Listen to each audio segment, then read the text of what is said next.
Hello, welcome to the Cohort 5 podcast. Today is November 5th, and we're here from Sam Houston State University. I'm Hope Romero, and I'm here with Dulce Romero, Cindy Romo, Allison Seymour, Layla Satula.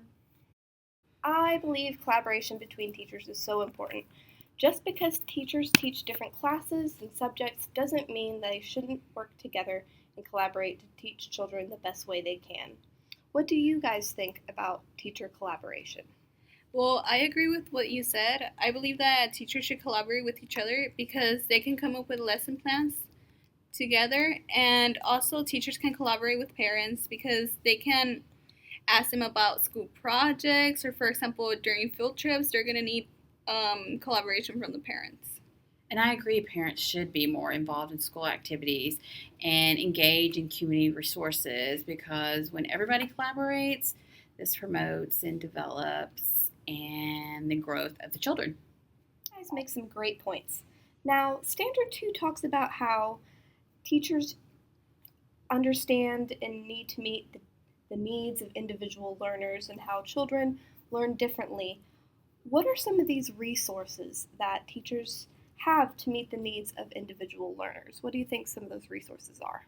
I feel like for gifted students, they need more advanced classes, and teachers should provide more difficult activities, because if they are provided the same things that the other students are, they'll eventually get bored. Also, there's Saturday School, which provides extra help for students who are needing extra help in a specific subject. I remember when I was in elementary, I went to science camp, and it really helped me. It was a hands-on activities, doing projects and experiments, and it helped me learn what I needed help on. Feedback. Well, I know at least for me in debate, it was really helpful whenever the judges would give us a very descriptive feedback. And it was really important also that they gave us both positive and negative aspects of that feedback. So if I went into a room and I performed a debate and they told me that my argument was really, really good and my sources were really great, however, how I presented itself wasn't so good, that was really helpful for me, because then I knew that my sources and everything, that was fine. I was doing that right. But I needed to work on how I delivered it to my audience. I needed to work on how to convince the judge that I really was correct. So in that way, giving a descriptive feedback, it really helps strengthen the student. So, as Lily said, I remember that I once did a lesson plan, and I've always looked forward to my assignments being filled with comments by teachers, because even though sometimes it's not what we want to hear, it definitely helps us understand our weaknesses in order to overcome them. I remember when I did my lesson plan, Miss Armstrong was writing comments about what I did right and what I needed to work on, and it actually really helped me for my next lesson plan. It helped me understand what I needed to work on, and I was successful afterwards. Yeah, that's why it's good to give feedback to students, because everybody wants to know how they did in an assignment. Whether it's bad or good, they want to know in order to improve or to keep on doing what they did to begin with. Like Cindy said, students want to know what they got on an assignment. The best example that I ever saw of feedback from a teacher was when I observed an 8th grade classroom. The teacher would grade the students' papers right then and there in front of them and tell the students what they did right and wrong. And I was concerned because I thought that students might be uncomfortable with the teacher grading right in front of them, and the teacher told me to go ask the students what they thought of it. So I did, and all of the students loved it because they got feedback right then and there instead of waiting for it. And I think it's important that you provide descriptive feedback, but also positive feedback. And also for the student to, understand the feedback and be able to express themselves to the teacher and for them to talk about it.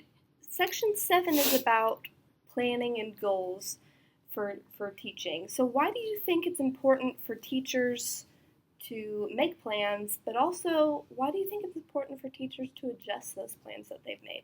I think it's important planning goals, because setting student goals, they can improve their academic performance, and it increases their motivation to achieve. They have pride and satisfaction in their performance, and it improves their self-confidence. Mm-hmm. However, sometimes it is important to, change their goals if they aren't achieving their goals. Maybe they need to be set a little bit lower. And then some kids' goals can be also set higher if they reach their goals. Also, setting goals will set expectations for once they meet the goals, they will feel more accomplished. Okay, so the final standard is about instructional strategies and how teachers use different strategies to teach different types of students and different learners. So why do you guys think that's important? Well, I think it's important because not every student learns the same way. So if a teacher teaches the topic, let's say as an example, she only does lectures, then the tactile learners and the visual learners won't fully understand the concept. However, if the teacher uses all sorts of different ways to teach the same material, then every student will ultimately understand.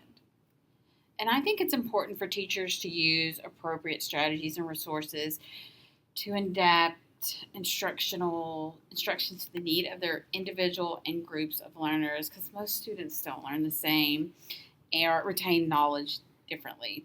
One strategy may work for one student, but it may not work for the other student. So I guess during a lesson plan, maybe after a lesson plan, you can see what works and adapt and improve your instructional preparation. I agree with you, Allison. Every student learns differently, and teachers need to be aware of the different types of learners. For example, I am a visual and tactile learner. I enjoy and understand better when teacher gives out worksheets and we create projects. However, there are students that would prefer listening to the teacher's explanation because they're an auditory learner. I agree with you guys. Plus, when teachers use different teaching styles in a lesson, it makes the lesson more engaging. That was all we have to talk about today. Thank you, everyone, for listening. This has been the Cohort 5 podcast. Bye, everyone. Bye. Bye.